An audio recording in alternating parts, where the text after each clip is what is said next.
Je m'appelle Elodie, je suis diététicienne nutritionniste, mais je suis également docteur en pharmacie et j'ai exercé pendant 20 ans en pharmacie d'officine avant de me réorienter vers la nutrition.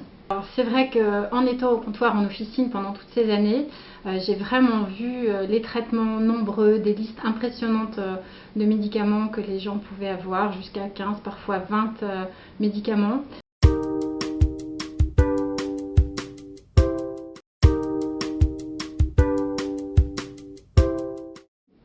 Bien sûr, c'était mon métier de les délivrer, mais je me rendais compte qu'on pouvait sans doute faire autre chose en amont, donner plus de conseils, et notamment nutritionnels, qui pouvaient peut-être éviter de prendre autant de médicaments, ou en tout cas d'en atténuer les effets secondaires.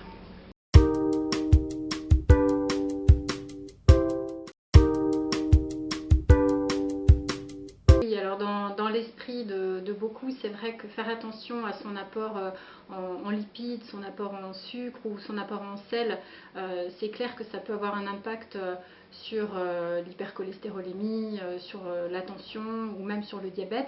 Ça, c'est assez connu de tous, mais en fait, l'équilibre micronutritionnel est vraiment important pour tout un type de pathologie, et ça, c'est moins connu.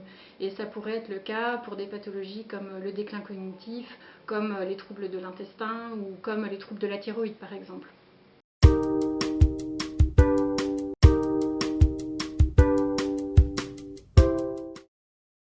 Par exemple, je peux citer un homme d'une cinquantaine d'années que j'ai en consultation depuis quelques mois. Il est venu parce qu'il avait des problèmes d'hypertension, des problèmes de gouttes, des médicaments pour traiter l'un puis pour traiter l'autre, qui donnaient eux-mêmes des effets secondaires, avec d'autres médicaments qui s'ajoutaient, des douleurs articulaires, des reflux, enfin vraiment il avait beaucoup de symptômes suite à tout ça. Il a voulu mettre à plat, vraiment réfléchir à l'alimentation. Il a suivi beaucoup de mes conseils très rapidement, en l'espace de 2 mois, et il avait des effets très très positifs à la fois sur la tension, sur les douleurs de la goutte, sur les reflux, sur le transit.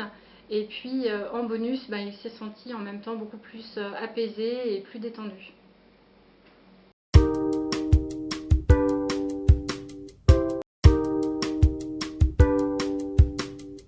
Alors on va d'abord faire un état des lieux, c'est-à-dire je vais prendre connaissance de votre historique, que ce soit médical, pondéral, médicamenteux.